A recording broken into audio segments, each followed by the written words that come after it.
আল্লাহ তো সবকিছু নিয়তি লিখে রেখেছেন যে অমুক লোক ভালো হবে না খারাপ হবে, সে কাউকে খুন করবে কি করবে না, বা কাউকে ধর্ষণ করবে কিনা, অথবা চুরি করবে কিনা, অথবা ভালো কাজ করবে কিনা, সে বেহেশতে যাবে নাকি দোজখে, সবকিছু আগেই লেখা থাকলে আমরা কি করব? এখানে কার দোষ?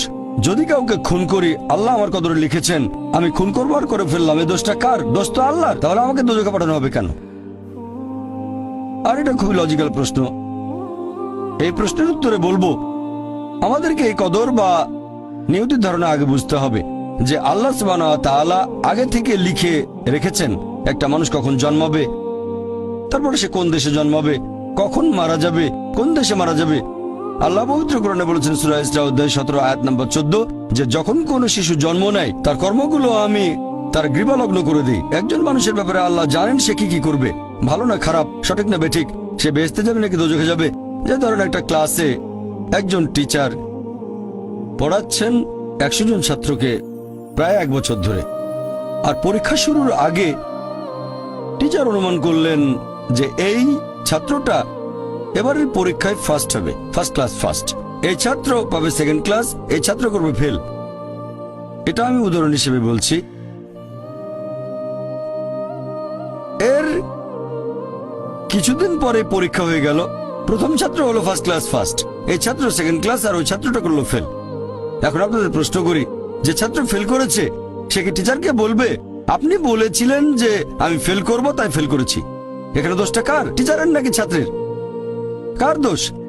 ছাত্রের। টিচার অনুমান করেছেন এই ছাত্রটা বাইরে ঘুরে বেড়ায়, ঠিক মতো ক্লাসে আসে না, সিনেমা দেখতে যায়, এজন্য সে ফেল করবে। ওই ছাত্র মোটামুটি মাঝারি, এই ছাত্র খুব মেধাবী, অনেক পরিশ্রম করে, তাই টিচার পরীক্ষা শুরু হওয়ার আগে অনুমান করেছেন এই ছাত্র হবে ফার্স্ট ক্লাস ফার্স্ট, এই ছাত্র সেকেন্ড ক্লাস, ওই ছাত্র ফেল।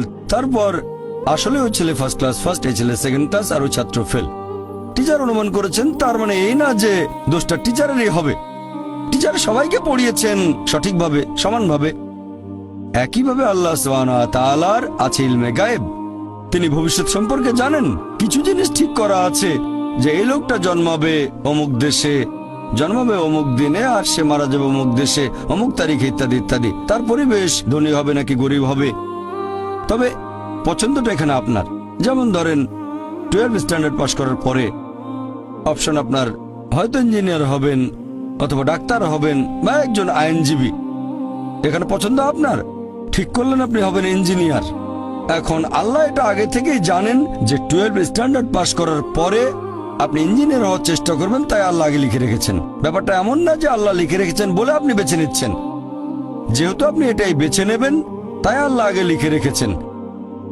এখানে পছন্দ আপনার, তবে আল্লাহ আপনার পছন্দ জানেন। যেমন ধরেন একটা রাস্তার মোড়ে আসলেন, সামনে 5টা রাস্তা, রোড নাম্বার 1, 2, 3, 4, 5। এখানে পছন্দ আপনার, বেছে নিতে পারেন রোড নাম্বার 1, 2, 3, 4, 5। আপনি গেলেন রোড 2-এ, এটা আগে থেকেই লেখা আছে আপনার নিয়তিতে যে আপনি যাবেন 2 নম্বর রোডে।